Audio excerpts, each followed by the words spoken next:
Thank you for inviting me. In a never-changing environment, the society is evolving, and so is the economy. And now this single economy is apparently gaining its momentum. Tell us a bit more about this single economy and what does it mean for us and for our society. Well, single economy, by its very name, I think, indicates the very economy flow contributed by the single individuals who, with various reasons, remains single for a period of time. As you've just mentioned, that we have a growing number of people chose to remain single nowadays. Now, it has always been part of the larger economy variations, the single economy. The reasons why it was not getting the attention is because how small a portion it was once taken. But now it has obviously changed. With a growing number of people being in a single state, the demand for tailor-made items designed to cater the need of the single people, we have seen such a niche market has risen under our nose. And with that being said, it means that the consumer-oriented market is addressing the needs of the single people, and our society is very quickly to adapt to such a change. So being single, which once was a label for minorities, for young adults in the old days that lasted for maybe a couple of years and they will get married, now has transformed into an acknowledged phenomenon of remains being single for maybe decades.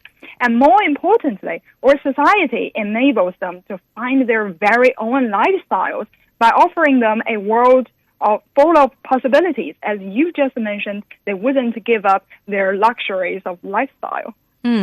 Speaking of the growing of a single economy in China, what are the thriving aspects of the single economy? Well, I would like to share with you guys 3 exciting parts about the economy. Well, first is that single people turn to have high spending power.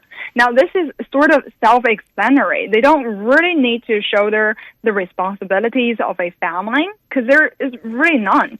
And we are, of course, exclusively focused on their own family, but not taking their parents into the matrix.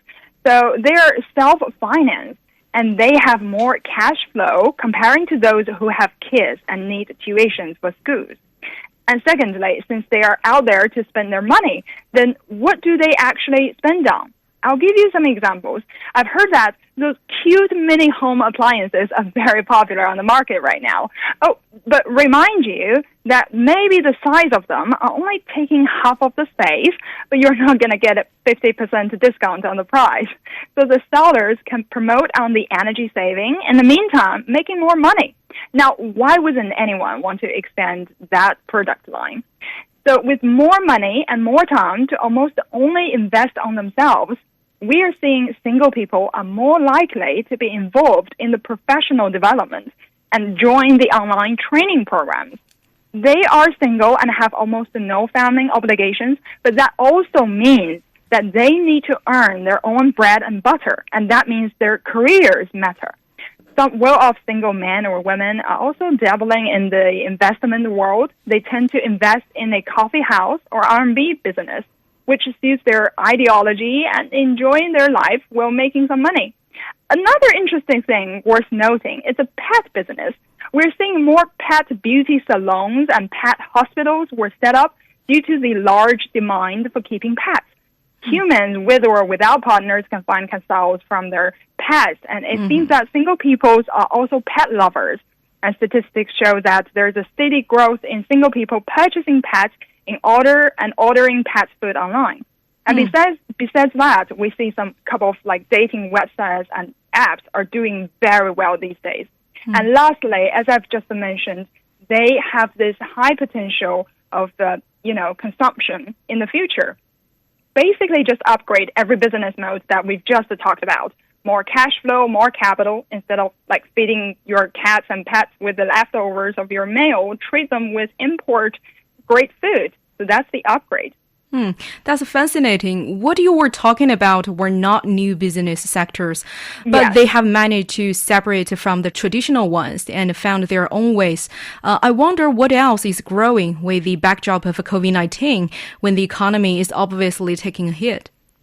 Well, do you remember, like a couple of years ago, Japanese introduced a new way of eating. To make those single people more comfortable, they introduced those one-person restaurants. they build those little cute cubicles. So you sit in and you're just going to sit by yourself and you won't be embarrassed. So at that time, it was kind of like a novel thing. With the COVID-19, we are saying that we are sitting in those cubicles to prevent, when we are eating, there might be something annoying. So to prevent that, the more and more restaurants are introducing those kind of cubicles. Now, before, if you're single, you might feel a little bit embarrassed to always walk into the cubicle set-up restaurant, and now you have a legit reason. So we're seeing more restaurants built like that, with different styles. For example, some restaurants also comes with a computer in each cubicle, so you can enjoy a TV while having your meals. And some of them also introduce kind of like a screen button. You can choose to see if you want to see the person sitting across to you. So these are kind of interesting. And we see the delivery business is booming in China. We've already introduced that many times in our show. And right now, due to the COVID, people are trying to avoid going eat out in public places, so that has been booming as well. It seems that COVID-19 actually helps boosting certain businesses and surprisingly, in a way, aided the single economy. But is it all rainbow and sunshine with the single economy? Are there any problems? Well, being single is double-edged, almost like anything. Boosting the economy, as we've just mentioned, but maybe damaging the numbers on the population a little bit as well. It is precisely because of the social support and over-enthusiastic economic environment made less young adults want to get married, not to mention having kids. Being a parent and take care of children seemed less attractive to them. On the other hand, the glamorous bachelor or bachelorette life is constantly waving at them and luring them.